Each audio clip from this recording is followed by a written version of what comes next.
June 15th, 2025. Yesterday began with the horrific news that a gunman had shot two Minnesota lawmakers and their spouses in what Minnesota Governor Tim Walz said appeared to be a politically motivated assassination. State Representative Melissa Hortman, who was the top Democrat in the Minnesota House, and her husband Mark both died in the attack at their home in Brooklyn Park, a city near Minneapolis. The gunman also shot Democratic Minnesota State Senator John Hoffman 9 times and his wife Yvette 8 at their home in Champlain. The hospital reports they are in stable condition after surgery. Law enforcement officers encountered the suspected gunman, 57-year-old Vance Bolter, coming out of Hortman's house. He was dressed as a police officer. Officers exchanged gunfire with him before he fled, leaving behind his vehicle, which looked much like a police car. In it was a list of dozens of people he wanted to kill.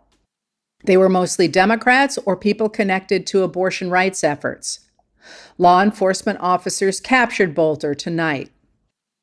MAGA Republicans are working hard to identify Bolter with what Senator Mike Lee, a Republican of Utah, called Marxism, and Senator Bernie Moreno, a Republican of Ohio, called the extreme left. But as investigative journalist Phil Williams of News Channel 5 Nashville notes, public databases show Bolter was in the past a registered Republican. His evangelical religion and his anti-LGBTQ and anti-abortion stances reflect MAGA positions. Bolter's roommate told reporters that Bolter was a strong supporter of President Trump. Senator Chris Murphy, a Democrat of Connecticut, noted that MAGA has been bathed in political violence for the last 5 years. Trump's pardoning of the January 6th rioters, including those convicted of extreme violence, became a clear endorsement of violence committed in his name. Trump has encouraged violence and cozied up to brutal dictators, while MAGA has fetishized guns. When he celebrates violence, unhinged people listen.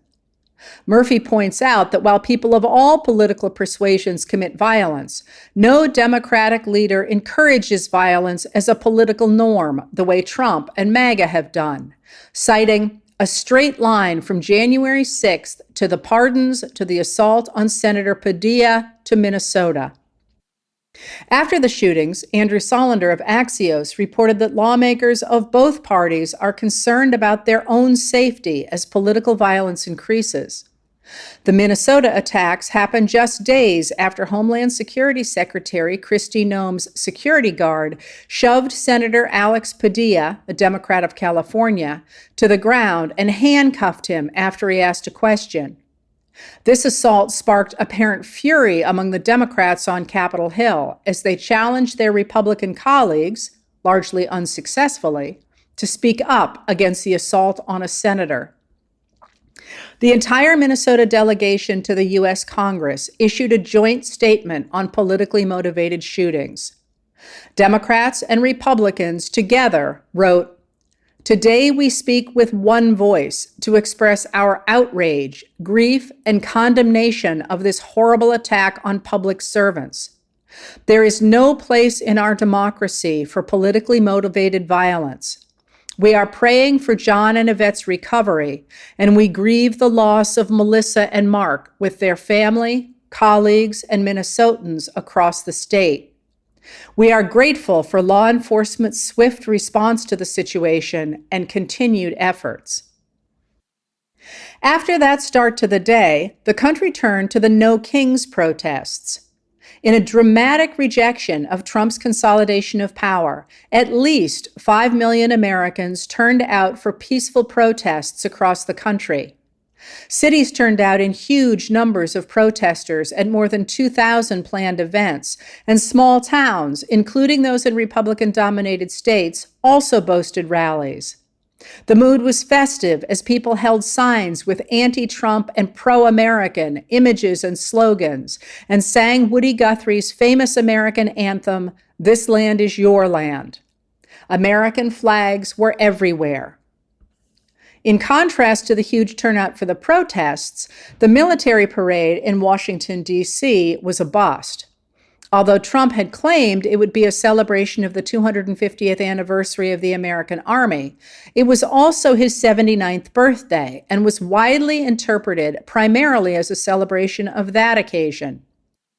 Trump has wanted a parade since 2017, when he viewed the traditional Bastille Day military parade in Paris. At the time, he told reporters, "It was one of the greatest parades I've ever seen. We're going to have to try to top it." But organizers had had only 2 months to arrange for the parade, and the result was badly organized, with relatively few people turning out, especially after forecasts of storms that evening. Far from the crisp marching of the military parades that Trump seemed to want to top, the U.S. soldiers appeared to shuffle, leading to a social media debate over whether they had been ordered to march in an at-ease march instead of a more rigorous step, or whether they were silently protesting.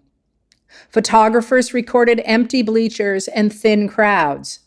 Few Republican lawmakers attended, but cameras caught Trump looking miserable and Secretary of State Marco Rubio yawning.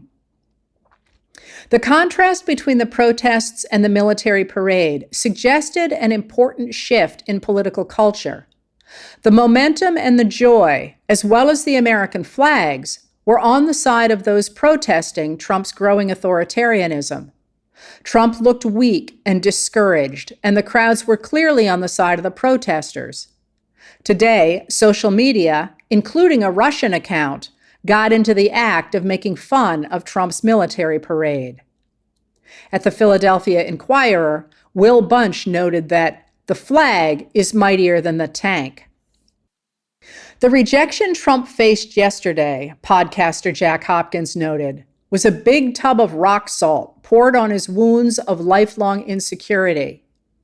That profound injury to Trump's sense of self braced observers for a lashing out of epic proportions as he tries to demonstrate that he is, in fact, powerful. We got that anger and fear in a social media post at 8:43 p.m. tonight. In a post almost certainly not written by Trump, his account backed off on Trump's recent retreat from mass deportations. Instead, the account said, "ICE officers are herewith ordered, by notice of this truth, to do all in their power to achieve the very important goal of delivering the single largest mass deportation program in history." The account then declared war on Democrats. The day after a gunman shot 2 Democratic lawmakers and their spouses in their homes, Trump's account posted, "We must expand efforts to detain and deport illegal aliens in America's largest cities, such as Los Angeles, Chicago, and New York, where millions upon millions of illegal aliens reside.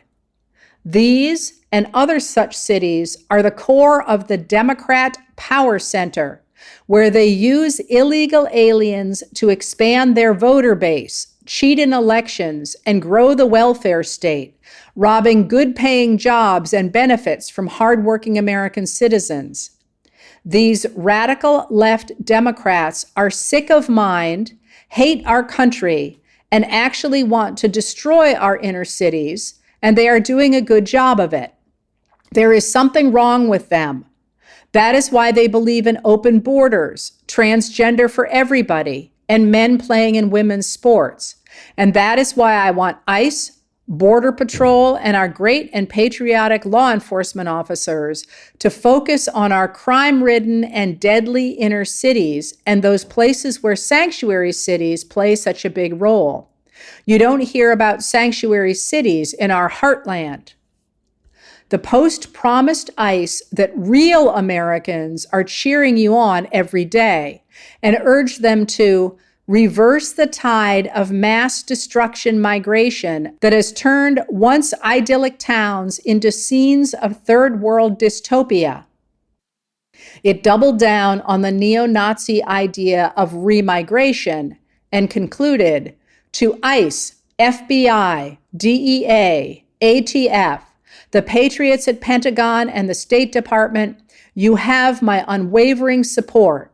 Now go, get the job done. DJT. Will Trump's demands swing people behind him? Americans have already turned against Trump's handling of immigration and deportations by significant margins. G. Elliott Morris of Strength in Numbers summarized the polls from June 9th to June 13th. Answering the question, "Do you approve of the way the president is handling immigration?" respondents for YouGov Economist were the only ones to produce a majority of just 4 points, saying yes. For AP Nork, Quinnipiac, and Washington Post GMU, the answer was no by as much as 15 points. On every other question dealing with immigration, more people opposed Trump's policies than supported them, by as much as 16 points. Trump's other policies are underwater, meaning more people oppose them than approve of them, as well. Only 27% of registered voters support the Republicans' budget reconciliation bill, while 53% oppose it. As for Trump himself, a Quinnipiac poll from June 11th showed that 38% of registered voters approve of the way he is handling the job of the presidency, while 54% disapprove. Only 30% of registered voters approve strongly of the way he is handling the job, while 49% strongly disapprove. While Trump and his loyalists are trying to project an image of invincibility, their actual power seems to be faltering. 10 years ago tomorrow, on June 16, 2015, Trump rode down the escalator at Trump Tower to a lobby filled with extras to announce he was running for president. One reporter called his speech, in which he claimed that Mexico was sending criminals and rapists to the United States, eccentric.